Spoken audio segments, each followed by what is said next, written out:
အားလုံးပဲမင်္ဂလာပါရှင်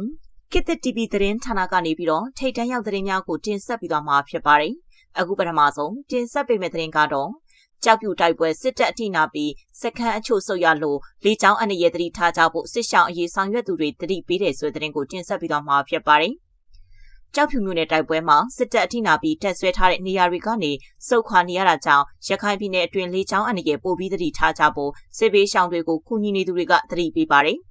အာရကတက်တော် AA နဲ့အာနာသိန်းစစ်တပ်ဟာကြောက်ဖြူမျိုးနဲ့မင်းပြင်ရွာနဲ့တိုင်ချောင်းရွာတွေနားမှာတိုက်ပွဲတွေပြင်းထန်ဖြစ်နေတယ်လို့ရခိုင်သတင်းရင်းမြစ်တချို့ကပြောပါတယ်။အခြေအနေကတော့သတင်းတွေထွက်တဲ့အတိုင်းပဲကြောက်ဖြူမှာကတက်တော် AA ဘက်ကနေပို့ပြီးဖိထားတယ်။စစ်တပ်ဘက်ကစုပ်ပေးလိုက်ရတဲ့နေရာတွေရှိတယ်။ရှေ့တန်းကိုရောက်လာတဲ့ကောင်းတွေကလည်းပြည်သူစစ်တင်နန်းစင်းတွေများတယ်ဆိုတော့ပြေးကြတာပဲ။အလင်းဝင်တာတွေလည်းရှိတယ်လို့စစ်ရေးသတင်းရင်းမြစ်တအူကပြောပါတယ်။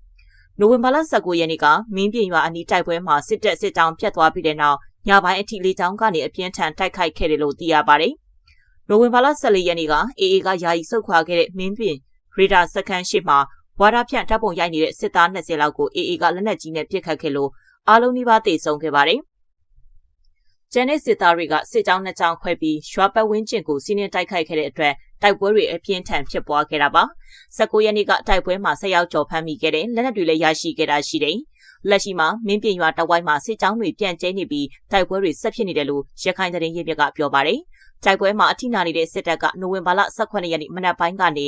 ညနေပိုင်းအထိကြောက်ဖြူမြို့နယ်တွေကနေရာ9နေရာထပ်မံကိုလေရင်တွေစူဆိုက်ဒရုန်းတွေနဲ့ပုံကျဲခဲ့ပါတယ်။ဒါပြင်လက်နက်ကြီးတွေနဲ့လည်းပစ်ခတ်ခဲ့တယ်လို့ AA ကသတင်းထုတ်ပြန်ခဲ့ပါတယ်။ဒါပြင်အောက်တိုဘာလကုန်ပိုင်းကနေနိုဝင်ဘာလလယ်ပိုင်းအထိရခိုင်ပြည်နယ်ကမင်းပြပုံနာကျော်ရတေတောင်မြောက်ဦးကျိန်တလီမျိုးတွေကိုစစ်တပ်ကလေကြောင်းရေကြောင်းလက်နက်ကြီးဒရုန်းတွေနဲ့ပစ်ခတ်တိုက်ခိုက်ခဲ့လို့အရက်သား25ဦးထပ်မံတေဆုံးခဲ့ပါတယ်။စစ်တပ်ကရှမ်းပြည်နယ်မြောက်ပိုင်းမှာ MNDAA, TNLA တို့နဲ့အပြစ်ရပြီးတဲ့နောက်စစ်ရေးနှင့်အချို့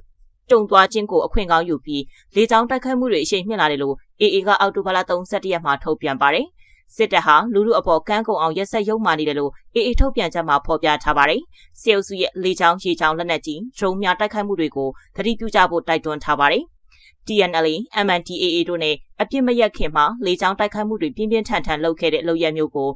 စစ်အုပ်စုကရခိုင်ပြည်နယ်မှာကျူးလွန်လာနိုင်တယ်လို့ရခိုင်ပြည်နယ်မှစစ်ပေးရှောင်တွေကိုကူညီနေတဲ့စာရေးဆရာဝေဟင်အောင်ကလူမှုကွန်ရက်ကနေအသိပေးထားပါတယ်။ကျမရဲ့တင်ဆက်မှုကိုဒီမှာပဲရနာခွင့်ပြုပါရှင်။အားလုံးပဲရှင်လန်းချမ်းမြေ့ကြပါစေရှင်။